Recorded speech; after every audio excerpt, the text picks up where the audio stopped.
시청자 여러분, 지난 한 주간도 안녕하셨습니까?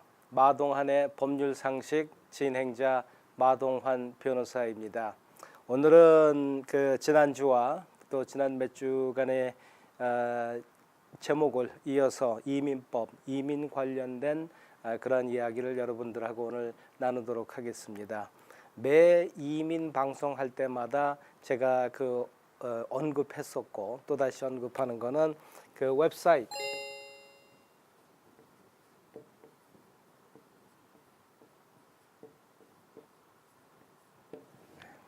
이 웹사이트의 그 중요성을 제가 누누이 강조를 해왔었습니다.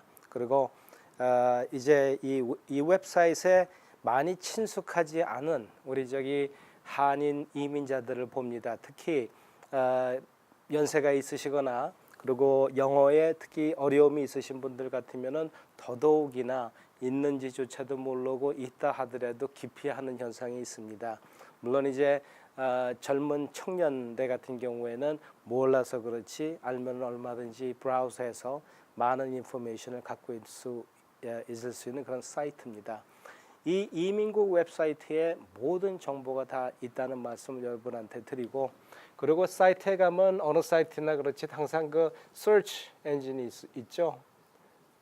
그래서 여기다가 키워드, 우리가 family petition 이라든가 아니면은 우리 얘기한 employment base EB3, EB4 이러한 거를 타입하시고 서치를 하시게 되면 곧바로 본인이 원하는 그 제목으로 가실 수가 있고, 그리고 이 웹사이트를 브라우즈하는 그 과정에 있어서 이거를 우리 이민 가정에서는 그 자녀들하고 영어를 읽고 해독할 수 있는 능력이 있는 자녀들이랄 것 같으면 그 자녀들하고 시간을 많이 게임이나 다른 거에 우리가 이 사이버 세계하고 접촉하는 시간이 하루에 굉장히 많은데 특히 미국에서 이민자로서 지금 생활을 하고 있으신 분들 같으면은 이 웹사이트를 꼭 친숙해지시기를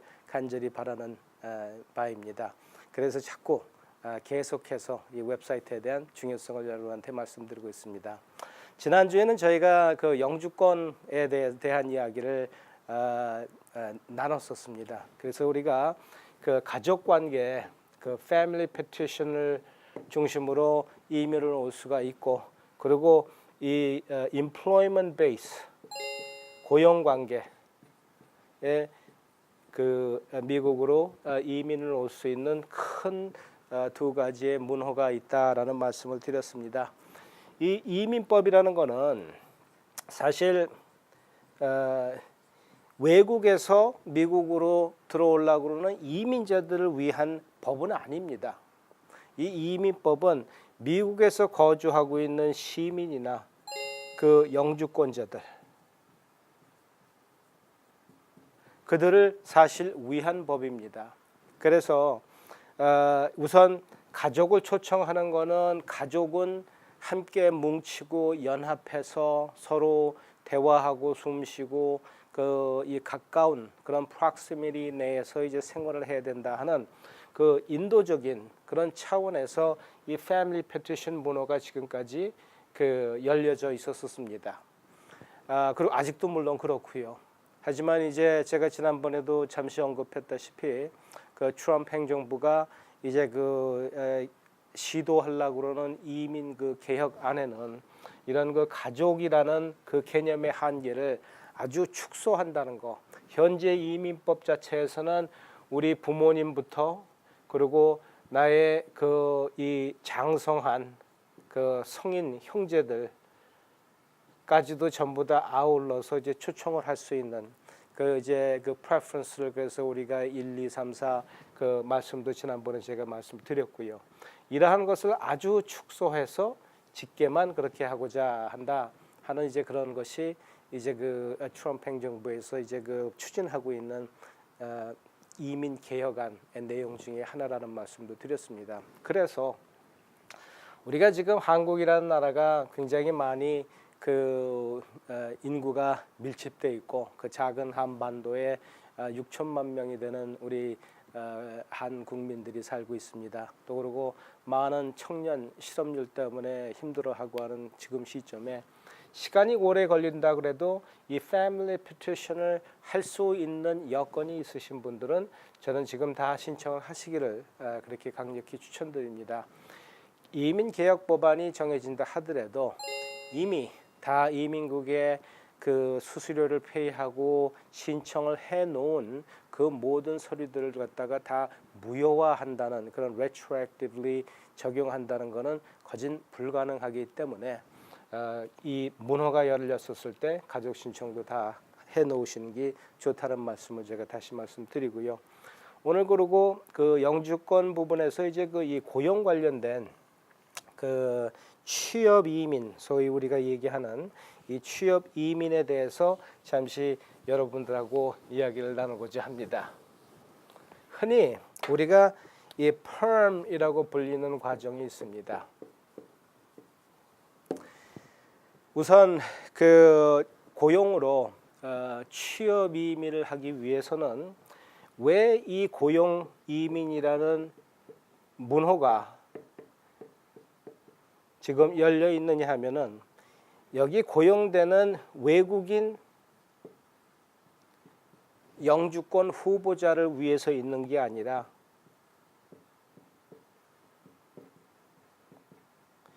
이 외국인을 필요로 하는 미국 회사, 기업을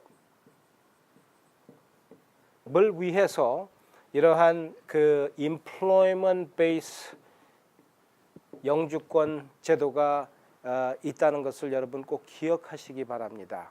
이거를 기억한다 그러면은 많은 실수를 우리가 줄일 수가 있습니다.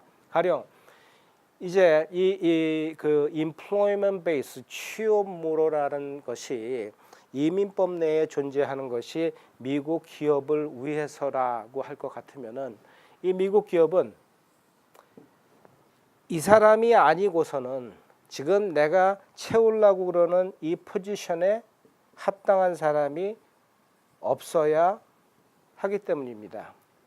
이 미국 기업에서 일자리를 2개를 창출했다고 그럴 것 같으면은 이 일자리는 미국 시민이 일을 해서 인컴을 earn하고 하는 것을 미국은 원하고 사실 이민법도 그렇게 원합니다.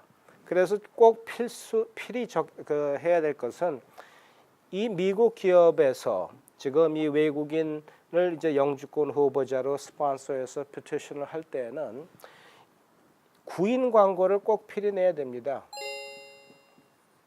이 구인 광고는 이 그 주 노동청에 광고함과 물론이고 일요일 신문을 이제 2회 이상 이제 구인 광고를 해야 되는 것입니다. 그래서 구인 광고를 하다 보면은 이 구인 광고를 보고 많은 지원자가 있을 수가 있겠죠. 그리고 그 지원자 중에 한 명이 우리가 지금 그 영주권을 갖다 지금 스폰서 하려고 그러는 그 후보자라는 것을 꼭 잊어서는 안 됩니다. 만약에 이 미국 기업이 이 사람을 하기 위해서 우리는 이런 사람은 그냥 다 들러리로 그거 하고 이 사람을 할 의도가 처음부터 있었었다고 그럴 것 같으면은 이 영주권 신청을 할 수 있는 이 미국 기업의 자격을 상실하게 될 수 있다는 말씀을 여러분한테 드리는 겁니다.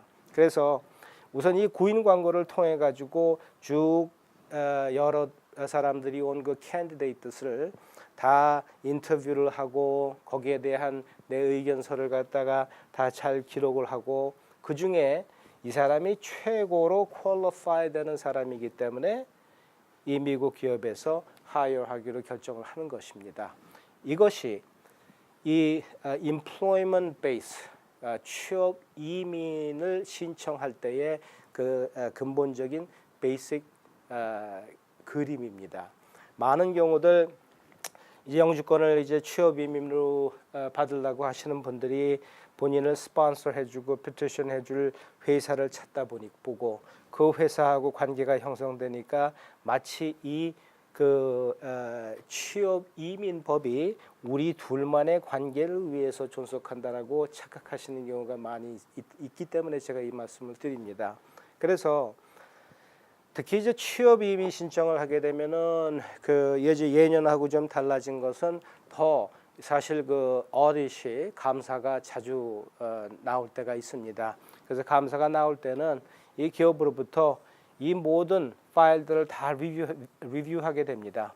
그래서 몇 명의 캔디데이트이 구인 광고를 보고 연락이 왔었으며 그들의 자격들은 어땠었고 또 그 모든 캔디데이트를 어떤 기준으로 평가하고 해서 지금 내가 후원하고자 하는 그 외국인이 제일 적임자냐 하는 그런 것을 이제 감사를 하게 된다는 것을 여러분이 꼭 기억을 하셔야 될 것 같습니다. 그리고 전문적인 잡 타이틀 같은 경우에는 이 구인 광고의 내용 또한 굉장히 중요합니다. 그래서 그냥 간단하게 내용을 갖다가 여러분들이 서술한다고 그럴 것 같으면은 나중에 감사할 때 또 문제가 될 수 있다는 것을 여러분들이 또 기억해 주시기 바랍니다. 그래서 광고 후 30일 최소한 그 채용 과정들을 거쳐서 이제 이 사람이 제일 퀄리파이 되는 사람이다 해가지고 그때서야 이제 petition을 펌을 갖다가 이제 신청할 수 있는 겁니다. 그리고 이제 펌이 이제 노동청에서 승인이 되게 되면은 6개월 내에 그러니까 180일 안에 I-140를 이제 신청해야 되는 겁니다. 펌 진행할 상황에 이제 좀 유의하셔야 될 점들을 제가 몇 가지 언급을 한다고 그럴 것 같으면은 우선 구인 광고를 하시기 전에 적정 임금을 먼저 확인받아 가지고 그 임금 이상으로 광고를 해야 한다는 얘기입니다. 우리는 그거를 prevailing wage라고 그래요. 이 prevailing wage는 내가 지금 hire 하려고 그러는 그 포지션이 어떠한 포지션이고 그 포지션에는 얼마의 그 임금이 주어져야 된다 하는 그러한 prevailing wage입니다. 가령 내가 외국인을 hire 하는 것이 내국인을 hire 하는 것보다 돈을 좀 덜 줘도 되기 때문에 그렇다라고 생각한다고 그러면은 그거는 아주 큰 오산이고 그거는 지금 현재 이민법에 어긋나는 일입니다. 한국 같은 경우에 그 외국인 근로자가 이제 한국에 많이 일을 하고 있는 것을 봅니다. 그리고 그들이 받는 임금은 일반 한국인들이 내국인들이 받는 임금보다 훨씬 더 적다라는 얘기를 듣고 그리고 많은 경우에 거기에 대한 이제 고용주들의 이제 불법 남용들이 있는 것을 압니다. 그러한 것을 미국에서는 철저히 방지하기 위해서 외국인을 hire 했었을 때 내국인보다 돈을 더 주면 더 줘야 되지 적게 준다는 조건으로 외국인을 갖다가 영주권 스폰서를 할 수 없게 만든 것입니다. 그래서 구인 광고를 내기 전에 prevailing wage를 먼저 알아가지고 그리고 이제 그 prevailing wage보다 많은 임금을 offer 이제 해야 된다는 게 이제 첫 번째 주의하셔야 될 사항입니다. 그리고 숙련공 그리고 비숙련공을 제외한 전문직 이상의 잡 타이틀의 경우에는 의무 광고 이외에도 3가지 추가 광고를 해야 한다는 것을 여러분이 꼭 기억하셔야 될 것입니다. 물론 이 프로세스를 다 진행하는 변호사분들이 다 알아서 이러한 그 requirement를 갖다 이제 만족시켜 나가겠지만은 여러분들은 상식적인 차원에서 취업 이민이라는 게 어떠한 취지에서 그 법이 제정되었는가 거기에 대한 이해를 돕기 위해서 제가 드리는 말씀입니다. 그래서 이제 전문직 이상의 잡 타이틀 때는 이제 좀 더 extensive한 철저한 그런 이제 추가 광고가 있어야 된다는 그 말씀을 드리고요.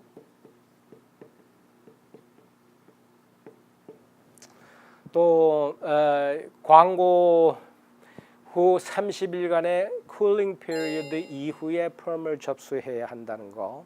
아까 제가 30일간은 꼭 그렇게 그 구인 과정이라는 걸 거쳐이고 광고를 해야 된다고 그랬지만은 오늘이 30일이고 곧바로 들어가는 것보단 나중에 어디서 생각해 가지고 충분한 사람들 내가 진짜로 그 딱 이 포지션에 맞는 사람을 최선을 다해서 구하기 위해 한 명이라도 더 인터뷰를 하고 한 명이라도 더 스크린 해야 되는 그러한 그 이제 모습을 이제 보여줘야 된다 하는 얘기죠. 그래서 이제 광고 후 우리가 이제 쿨링 피리어드라고 얘기하지만은 그 이러한 기간을 갖다 둬야지 된다 하는 얘기죠. 그리고 이제 광고 후에도 이제 나가고 난 후에도 또 하이어하기로 결정을 하고 나서도 계속 이제 그 추가로 이력서라든가 그러한 것들을 갖다 이제 그 들어오고 신청을 할 텐데 그러한 것도 잘 적절한 방법으로 그 보관하시고 그리고 잡 인터뷰를 진행하셔야 된다 하는 그런 말씀을 드립니다. 그래서 광고 후 자료들도 신경을 쓰셔야 된다. 라는 게 또 한 가지의 그 주의 사항이 이제 되겠고요. 그리고 한 가지만 더 이제 유의 사항을 갖다 말씀드린다 그럴 것 같으면은 잡 타이틀에 일반적인 자격 요건에 맞는 조건으로 광고를 해야 됩니다. 하는 이야기입니다. 가령 우리가 요리 조건이 타당 가령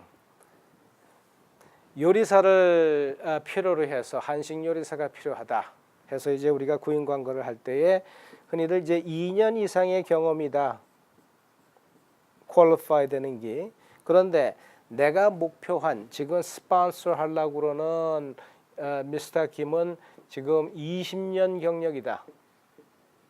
그로 2년 이상 하고 광고를 내면 너무 많은 사람들이 광고가 올까봐 만약에 광고를 갖다 2년 이상이 아닌 10년 이상이라고 광고를 냈다고 가정했을 시에 문제가 있을 수 있다는 얘기를 말씀드리는 겁니다.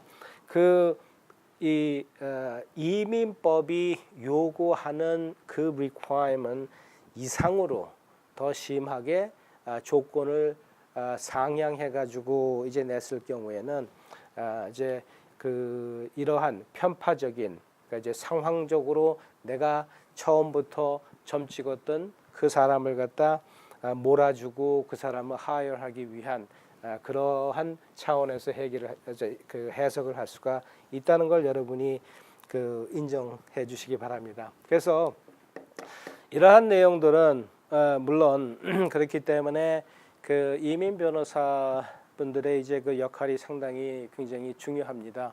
그래서 그 전체의 지금 그 이민국에서 봐야 되는 그 상황과 그리고 실제로 클라이언트와 또 이제 그 스폰서 회사와 그 간에 있는 모든 관계들이 다 똑같이 않을 수도 있는 경우가 이제 많이 있습니다. 중요한 것은 이러한 리퀘어먼트들이 다 갖춰져야 되기 때문에 때로 여러분들의 변호사가 요구하는 그 내용이나 그런 것들이 아니 왜 이런 걸 이렇게 필요로 하고 그걸 저 깐깐하게 그 요구를 하지?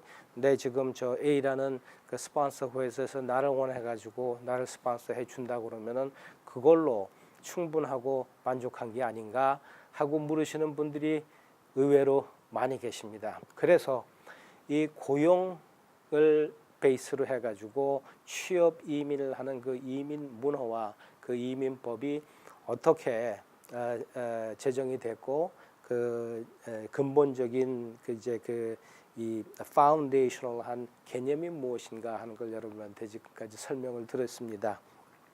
사실 영주권자 물론 그 지난주에도 말씀드렸지만은 영주권자가 되고 또 영주권자로 이제 5년 이상 경우에 따라서 3년 이상 미국에서 생활을 한다고 그럴 것 같으면은 이제 시민권자로서 우리가 완벽한 미국 내에서 미국 시민으로 권리 행사를 하는 게 참 중요하다 하는 그런 말씀을 여러분한테 드렸습니다. 사실 이민 상담을 하다 보면은 이 신분, 이 스테이터스라는 것이 때로는 목숨 다음으로 중요하게 생각하시는 그러한 클라이언트 분들을 많이 봅니다. 그리고 또 그렇기 때문에 그 케이스를 맡는 변호사들이나 이를 담당하시는 분들의 책임이 그만큼 더 무겁다 하는 말씀도 여러분한테 꼭 드리고 싶고요.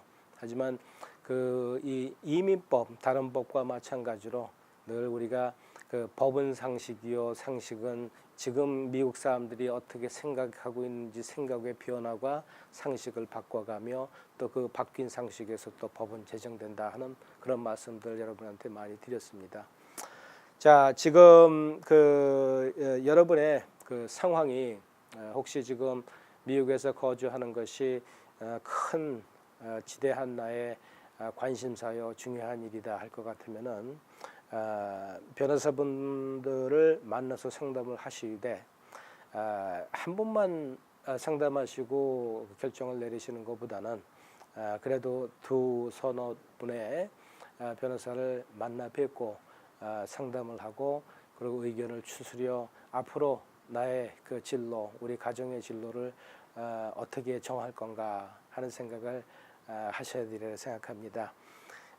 뭐 미국에서 사는 게 여의치 않으면 그냥 한국으로 돌아가면 되지라고 생각하시는 분들도 있지만은 사실 그런 분들은 그러한 여건이 갖추어져서 그런 옵션이 있으신 거고 또 많은 미국 내에서 생활하시는 우리 그 신분 문제 때문에 고민하시는 교민들의 입장은 그만큼 사실 넉넉지 못하신 분들의 입장이 상당히 많은 것을 알고 있습니다. 그 이유는 여러 가지 이유가 있을 수도 있겠죠. 제일 큰 이유는 재정적인 이유 때문에 이제 그렇겠지만은 하여튼 이 영주권에 관한 사실 수수께끼라고 얘기하는 같다는 이 영주권에 대한 얘기 그거를 아주 피상적인 하나하나 지금 나의 문제를 갖다 질문을 듣고 답을 드리는 것보단 전체적인 차원에서 영주권 제도 현재와 또 앞으로 어떻게 이것이 바뀔 건가 하는 그런 말씀을 지금까지 여러분한테 드렸습니다. 자, 말씀드리는 가운데 오늘 시간이 다 됐고 다음 주에 또 이어서 이민 관련 토픽으로 여러분과 찾아뵙도록 하겠습니다. 여러분 안녕히 계십시오.